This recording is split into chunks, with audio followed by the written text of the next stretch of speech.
हजुर कोही बेला चाहिँ पिजन देखेर हालिदिएको थियो कि अहिले टुके पुग्यो होला वाइल्ड पिजन लगाइदिनु न भिडियो गरिदिनु उता ल्याऊ के साह्रो रहर है तिमी गर्दैौ न मेरो त स्टोरेज छैन मेरो पनि छैन 3 मिनट 9 सेकेन्ड हो ए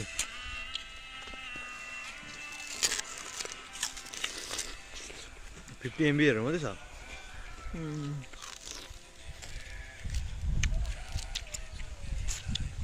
गरिदियो नि तपाईँ चाहिँ कहाँ खिच्नु नि अन्त हजुर अनि तपाईँ चाहिँ कहाँ गरिदियो होइन हौ फोङ के भयो